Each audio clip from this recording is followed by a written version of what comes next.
Okay, ladies and gentlemen, welcome to today's edition of the Gripe Session podcast. And as always, around this time of year, we always try to get some people from camp. Most of the time we have coaches, but today we do have a first. It's Gripe Session time with your host, George Wanaka. It's about nothing. Discussing everything from real estate, current events, a little bit of everything, and the annoying little things that just tick you off. You can't handle the truth. What? You didn't know? Here's your host, George Wanaka. Your ass better call somebody. We have the very first camper to be on the Gripe Session podcast. Now, the camper, when I started thinking about what camper I wanted to have on, I was like, well, who's somebody that, is everyone loves, is well respected in camp, and all of those types of things. And quite honestly, I couldn't find anybody, so I had to ask this next person, the brand newest Hall of Famer from week 2, Christian Manganelli, aka known as the Mango. Mango, what's up, everybody? Tell everybody what's up.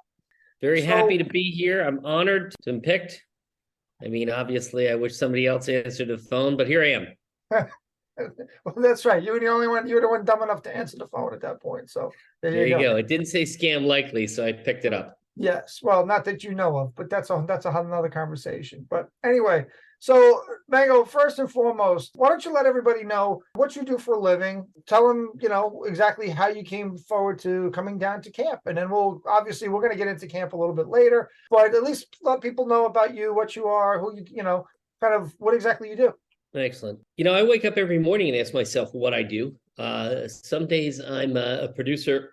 Some days I'm a traffic cop. Some days I'm a psychiatrist, and most of the days I'm just trying to keep everything moving. My actual title is technical producer, where I deal with all kinds of live events, whether it be TV, concerts, corporate meetings, sponsorship activations. And I'm sort of for lack of better terms, I'm the conductor. So I try to make sure that every different piece of the orchestra is playing correctly, in time, and in tune with everybody else.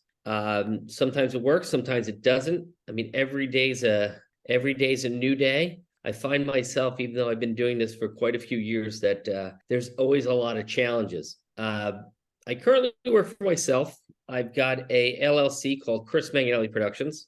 Thank God I'm a production company and not a creative agency, because that name isn't that creative.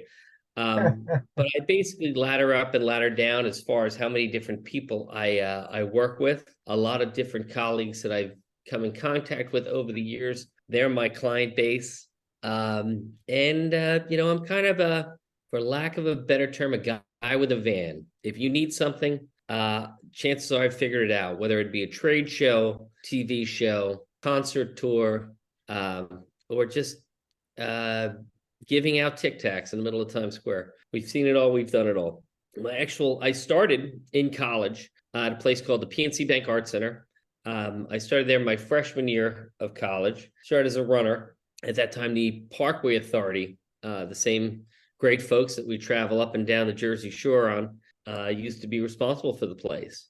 They gave me a car. They gave me a packet of different highway tokens and just sent me on my way. And I'd be basically just doing all kinds of running for bands. I did that all through college, and each year I found myself in a different position at the art center and made my way up to production coordinator. Rather than getting a real job at a college, I just kept going with that. Went to Radio City, did a Super Bowl, stayed at Radio City, did a couple other things, and knock on wood, since 1999, 98, I've been pretty busy, nonstop. Awesome. Great. So obviously, one of the tie-ins to this podcast, and obviously to me meeting you, has been Mets Fantasy Camp. How did you learn about Mets Fantasy Camp? What brought you to Mets Fantasy Camp? Kind of talk about that for a minute. Sure. Like everybody else, I mean, I've always obviously loved the Mets. I think it started around 35 when I started seeing things online, but I never really got it on time. A good buddy of mine who I went to college with, a gentleman named Rich Nocella, who was also a big Mets fan. We always talked about doing it together. And it was something that I kind of pursued, didn't pursue. And then for my 40th birthday, my family gave this to me. And it was a pretty incredible night. I remember we had a little party around the corner from my house. It was all my close family members, and we've got a couple jokes in my family. And one of them is the gifts that we give each other. Normally, me being who I am, I always get the free toiletry bag that's given after you give the cologne away to other people. And I got this little Mets garbage can, which I was like, okay, that's mine. That's great. They're going to give me something else. And then it had my baseball glove and arrow. At the time, it was my softball glove because I hadn't played baseball in forever. And I was like, kind of like, oh, yeah. And I kind of put it aside. And I got elbowed in the ribs. And I was told, look at the bottom of the bag, you fucking moron. So I did. And it was a plaque, a printed out piece of paper that said you've been given a gift of Mets Fantasy Camp. And this was in 2017. And I was touched. And if I knew at that moment, if someone would have told me at that moment what that little piece of paper that said you've been given a gift of Mets Fantasy Camp would have, how that would have played out for the rest of the over the last 7 years, I would have said you're full of shit. I can't imagine, can't count the ways how much this experience has enriched my life every day. From the day I got that, well, not necessarily the day I got that piece of paper, but the day that piece of paper came to fruition to now. Yeah. So, I mean, for those of that watched and listened to this podcast over the amount of years that we've been doing it, what I've told people from day one is I was supposed to be, as we've all known in camp, as a one and done. I wanted to do this. It would have been a dream. And yes, the cost factor is up there, but the actual experience of going to camp, another camper has labeled this family camp. And that once you go to camp and as soon as you go back, you realize that this is one big happy family. One of the things that has consistently gone on, and I know like in my life, like good times and bad times, there's always messages that come from campers, and the campers actually do become like family. Just like we fight like family members, we break chops like family members do. So it's the one experience that I continuously tell people. I could tell you about camp, and whatever that I would be able to tell you about camp, or whatever Mango would be able to tell you about camp, would not come anywhere close to you experiencing it for the first time. And we're actually almost underselling what camp is all about. Talk about your first camp experience, what it was like basically just walking in there. I, like everybody else, I got there a day early. And I remember, it was the first camp. And at the time, there wasn't a lot of content available, way back in 2017, the dark ages. You saw a couple, and I searched rigorously the internet to see all the different YouTube posts, and I saw some pretty cool things. I saw, people hanging out in the locker room. I saw people celebrating, but I didn't, there wasn't that much interaction. There wasn't much give and take. So coming in there, I knew that there was going to be stuff. My first interaction, it was Sunday morning, before you can sign up, because it was like 8 a.m. I was walking through the lobby from my hotel room, trying to get to the elevator, and hit the elevator. And a little guy had to be like, 4 or 5 years old, comes flying around the corner, wants to say hello, all excited, want to hit the button. So I let him hit the button. Next thing you know, I hear this voice. Couldn't understand the voice or what they were saying, but I guess he was definitely calling the little guy's name. I look up, and all of a sudden there's Doc Good.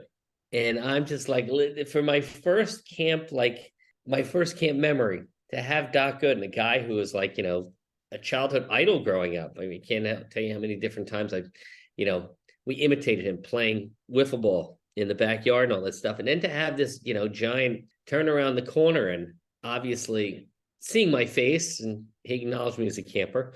And it was like from that second on, it was like memory after memory after memory. Then you flash forward to, you jump in the bus. You don't necessarily know people at that point. I certainly didn't. I was one of the first up and first in there, and took the bus over with Ed, the bus driver, which is amazing. Fast Eddie. Fast Eddie. Well, fast at times. Well, we're going to get right back to the Gripe Session podcast. But before we do, we got to have a word from our sponsors over here at bestguyever.com. Make sure you never forget an important date ever again.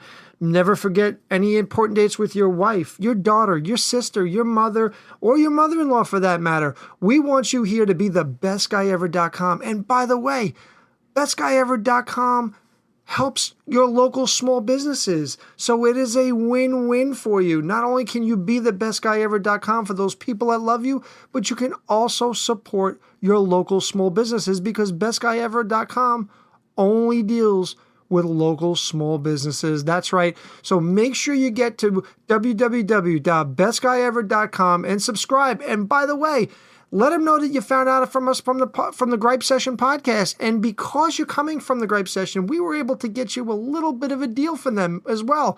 What's that deal, you say? Well, once you register, put in Gripe Session in the promo code. That's Gripe Session.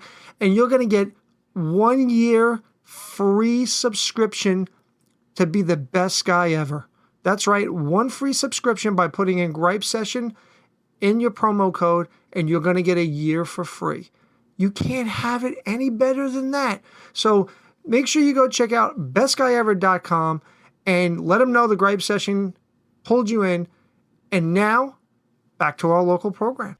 I'm glad he's still with us, and I'm glad he was one of my first memories. And then you go there and you see and I remember walking in, and I see this point, it was the most amazing experience, because my locker is right there as you walk in the door. And I got broken up, and I didn't know what to do at that point. I was trying to say something, and then I was kind of gobsmacked because Alan Pasco, a former camper, walked by in just his jockstrap, and the visceral response I had to him, almost throwing up, kind of brought me back to reality. Kidding. Alan's a great guy. But it was from then on. And then you look at your locker and you take a picture of your locker and you see your name and you see your jersey. And then you walk around, you like seeing everything else. And as you're doing all this stuff, your head's on a swivel, because you're seeing a bunch of other guys who are experiencing the same thing as you. And like everybody has this same shit-eating grin on their face. Like Christmas morning, I guess, is the best way to describe it. Christmas morning is, at that time I was a 40-year-old guy. And I was just like, this is amazing. And then you say hello to people. And then you meet more people, and you just you see your first pro. And then you have your first dinner. And like literally it's been an experience that, I can't explain. I mean, the first day was a big blur. I remember my first camp and walking in and exactly what you're talking about. What year was that, Georgie? So this will be, I'm going into my 5th year this year. So what's that? 2019? I think you have 2 years. This will be your what? 8th? 17, 18. Actually, 19, hold on. 20. No, 2019. That's right. Because I have one of the trophies on the back. That was my first year. So 2019 was my first year. Well, 19, I think I was in your week, because for the first 2 weeks, or maybe it was 2020, I was in your week. Anyway, and you felt the same thing. When I walked in, and the first thing was, I saw the locker, and I'm like, this is, and like you said, you start getting a little bit choked up. Like this is the boyhood dream, right?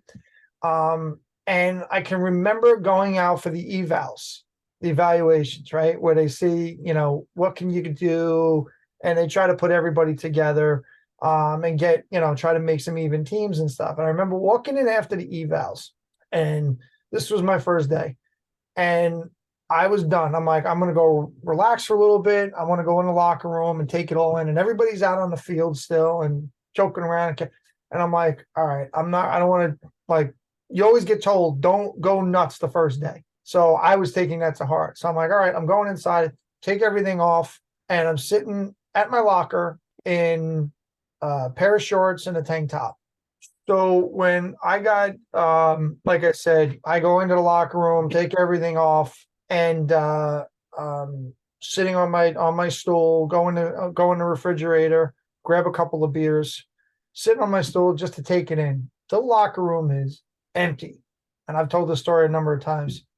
And I'm just sitting there and taking it in. Mackie Sasser's locker is right across from me. Jeff Innes, God rest his soul, is 2 away from me. Mookie Wilson is 5 away from me. Todd Pratt is diagonally away from me. I'm like, this is the coolest shit imaginable. So as I'm sitting there and I have one beer on the one side and I'm drinking the other beer, and Todd Pratt comes walking in, Tank, as we all know him and love him. I was walking in, I'm in the middle row, and he just stops dead, looks at me, and he goes, "What's up, bud?" I'm like, "Not much, just sitting here." He goes, "You're all done with evals?" I go, "Yep." He looks at me drinking, and he goes, you know you got a game to play this afternoon. Do you think that's going to be an issue?" And I go, "This ain't going to be the issue." Pick up the other beer. I go, "This one might be the issue." So he looks at me and just deadpan. Now, for those of you that have not seen Tank in a while, I mean, you know Tank. Tank is not a small man. And he just deadpan stares at me and just looks at me and he goes, I'm like, Jesus, I just pissed this big freaking guy off. He goes, "I'm drafting you on principle," and turns and just walks away. And it was the funniest thing, even to this day. I still remember it like it was yesterday. And every year at camp, I have been on Tank's team. So like those are the things that just they come back at camp. And when people ask me all the time about camp, the one thing, I mean, you talked about Doc. Growing up, I had a picture of Doc on my wall. The picture of him pitching with his hand up like this, and it was the airplane exhaust that was behind his hand to make it look the bowl was smoking. And I said, that was on my wall as a kid. I go, here's what I find. Now I have Doc's cell phone number in my phone. Like, it's just like the unimaginable type of stuff. And a lot of the coaches do respond to you, which is hysterical. So what would as a brand spanking new Hall of Famer, what would you say has been so far your best camp memory? The first year was just everything. You took everything in. I mean, the memories, there's a number of memories. If I was trying to take the time and write it down, which is probably a nice exercise, just to remind myself of how lucky I am to have been able to go to a bunch, which I'm going to do that now. But there's been a couple different camps where, last year especially, I was able to play with a family, which was amazing. A father and 2 sons, something that was actually, it meant a lot to see that. It happened before, but it was the first time I got to witness that and get to hang out and see the interactions between the family members and stuff, which was incredibly cool. And in a week 2, I got to meet an uncle and a nephew that played, which was also very, very cool. I mean, they hadn't spoken. I mean, they've been friendly, they've been, family, but they hadn't really spent this kind of time together in this kind of situation, which was really, really fun to watch. But the memories that we've had, like I said, it's going to take a little while to bring them all up. But I think my goal moving forward, going to every other camp, is to make memories for other people, like to take the pictures for the people who, to be there for the guy who's going to see his locker for the first time. Yep. Or to to the father and the son, or the mom and the cousin, however it is, but to help make memories for other people, because I've got, my cloud, the pictures in my mind's eye, my iCloud is full, but it's now how I can do stuff for other people, and for my friends like George, to be on your team and watch you hit another really hard ball out of the infield. It's going to be great. I want to make that video for you. I want to watch you catch that one ball. No, it's I go for me because this is it's the greatest 2 weeks of my life, but I also want to make it something for other people. I agree. And you know what the funny part about camp is, and everybody talks about on the fan pages and stuff like that. We talk about the experience of camp, right?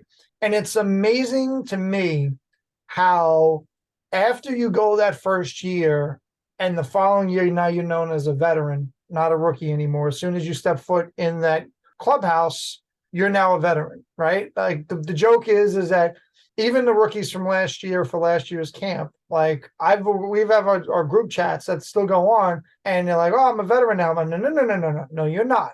When you step into clubhouse this year, now you're a veteran. But until you do that, you're still a rookie. I don't care if we're in the hotel, you're still a rookie until you step in there. Now you're a veteran. So the ball breaking continues to go on.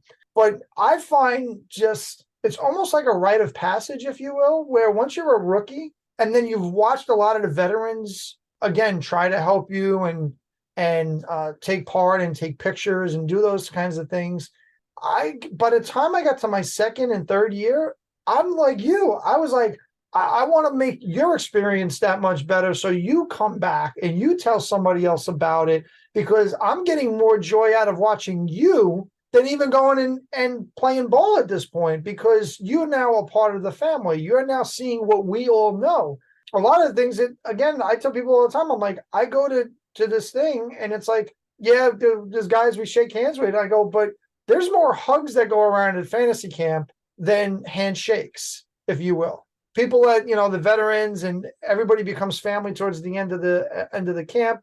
And to me, it's literally, I circle it every single year as the best thing on the calendar for me. It's like Christmas, as you said earlier. So, hey, we're just going to take a real quick break from the Grape Session. We're going to get right back to it, but we want to bring you another word from one of our sponsors here, which is SearchStatenIsland.com. Yes, one of the things that I do every single day is I'm a real estate practitioner. I am a licensed realtor.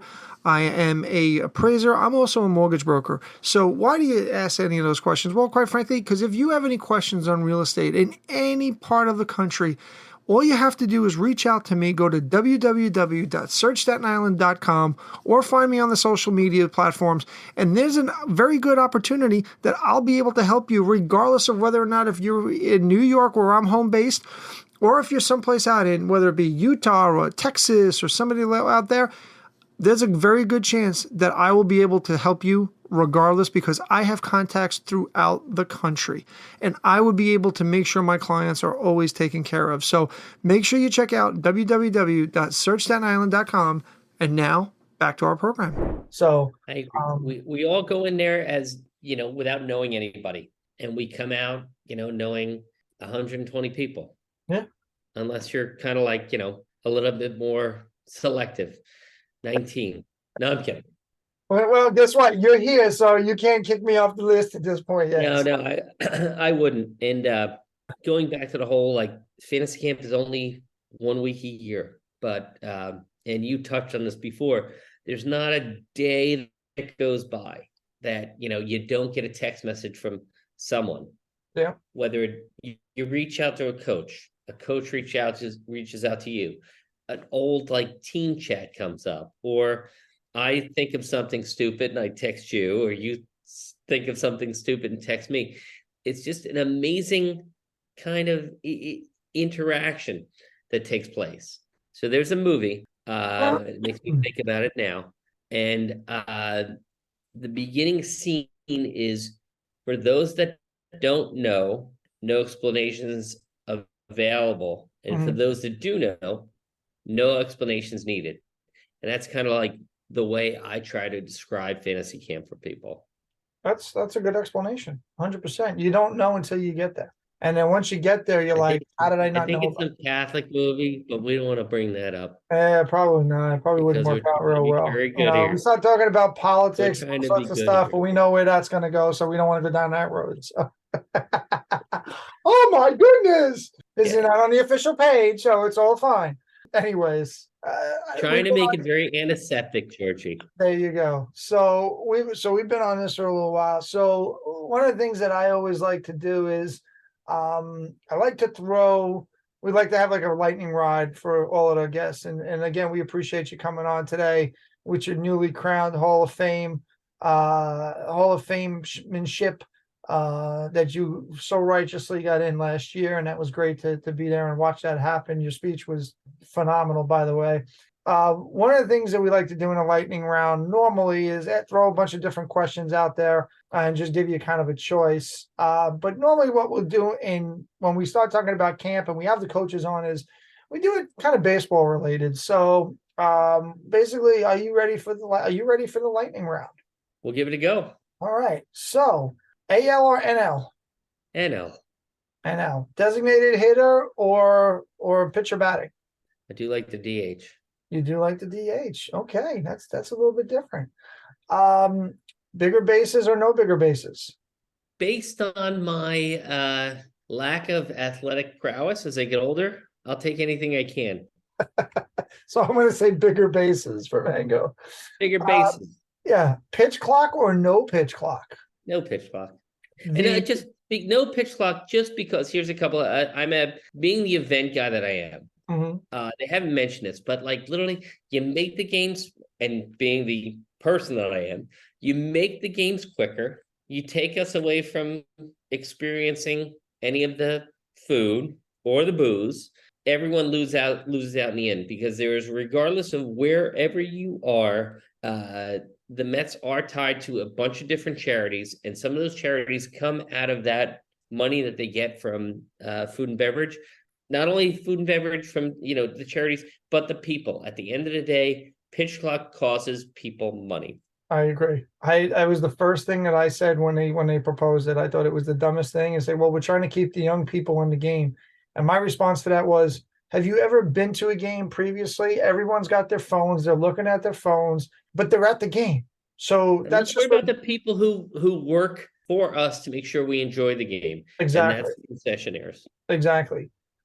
Ghost runner in extra innings on second base or in not? Life, I can use a ghost runner in life. Well, I can use a ghost runner in life, but we're talking about they put the runner on second base in extra innings to try to get the game over. That's all the same. It's the same thing that goes back to pitch clock. I mean, It's not baseball. Yep, I firmly agree. Now, this one is not a multiple choice question, but I'm going to ask it anyway. More importantly, and just probably remember that at some point this will be shown at camp, so make your decision wisely. Who has been your favorite coach that has coached you at camp? You got to go back. Oh my God! Wait, Mango's quiet. Nobody will ever. No, I didn't hear the question. What's that? No. I didn't hear the question. Oh, I'm sorry. Who was your favorite coach that has coached you at camp? Now, the people that know, just to give you a little time to process that, there are camp rovers that rove around, like Doug Flynn, Doc Gooden. They don't really coach a team, but they walk around and they talk with everybody and go from there. So, but for the people that when you've been on a team and been coached, who has been the best coach or coaching duo, if you will? I'll give you two because we know they coach in duos. I'll give you two. Well, I have to go back to first ones, best ones. And it was a great experience for me. So I'm going to go with Phil Regan and Ron Swoboda. Not that I haven't enjoyed, I was lucky enough to have Jeff Innes, Heath Bell. I've had KB a couple times. I had Mookie. I mean, I've had a bunch of great folks, but I have to say, folks who taught me to play in the whole fantasy camp way, it would have been Phil Regan and Ron Swoboda. That's a good answer. Having a couple different, if I can take it a step forward, sure. When you walk into camp, you had like who you wanted to play for, and I was lucky enough to play with Hojo and Barry Lyons. Hojo was an idol growing up, so being able to play for Hojo and Barry Lyons, as well as Mookie and Fonzie, that was also very special. Nice. But most favorite, because of the way it was like, I learned how to play in this league, would have been Ron and Phil. I always remember you've never forget the first coaches that you had. My first was Pratt and Pete Shurik. And then I've had Pratt and Mackey the last couple of years, which has been tremendous. But I had Heath Bell a year, and I also had Ricky Bones. Was part of that trio at one point, and they're all great coaches, and they were great people. And so the rest of the coaches in camp. It's the best part about camp is it's really hard to not have a coach that you're going to like. It's very difficult. It's if you come in with the understanding of what camp is all about, and you understand that, like, someone on your team might be a 95-year-old proctologist, fantasy in life was to play shortstop at Mets Fantasy Camp, and the coach allows him to do that. Like, that's the right coach. Yep. The coach is going to allow these experiences where, certain campers at times go, hey, who, what? And if, you got to go in with the understanding that it's everybody's fantasy camp, and everybody's going to want to have their fantasy. 100%. Absolutely. Well, Mango, we definitely appreciate you taking the time to come and sit on the podcast for a little bit. Obviously, when this airs, we probably will be down in fantasy camp, obviously having some fun and some libations and go from there. And as always, when I talk about fantasy camp, we have to give the props that we always do, the man who has probably had more shout outs on this podcast than any person imaginable, Doug Dickey, who runs fantasy camp, does probably one of the best jobs of fantasy camp of all Major League Baseball. Now, granted, I am a little bit biased because I've been to Mets fantasy camp, but from everything I've heard around fantasy camps, that ours is kind of top rate. And Doug does a great job, especially holding the ship together with a bunch of degenerates that some of us happen to be. Two of them are looking at your screen right now that you're looking at. But that being said, we all have a good time. We all have fun. And again, it turns into family, goes from fantasy to family that very much quickly. So we always give Doug definitely shots out for that. So couldn't agree more. Yep. What's up? I said I couldn't agree more. Dougie is a consummate professional who works, tirelessly day and night to make sure that everybody has the time of their life. And as I mentioned before, I think our jobs as veterans is to also help Doug and do whatever we can to make the next generation of campers enjoy themselves immensely. Exactly. All right. Well, Mango, we definitely appreciate you coming on today. Like I said, we'll see you in a couple weeks. And again, anything else you want to throw out there? Hey, George, thank you. This is the first time I've ever been asked to do a live OnlyFans recording. So I'm honored to That's be a part not true. of this. That's not true. We've heard about your OnlyFans. It's the second time. It's the second time, but Okay. I No, was it's the paid second very time you got handsomely for the caught. person. That's all it is. The second time you got caught. That's all it is. Buddy, you be well. All right, pal. Take it easy. Be good. Peace. Thanks for listening to the Gripe Session. Please follow us on YouTube, Facebook, and Instagram.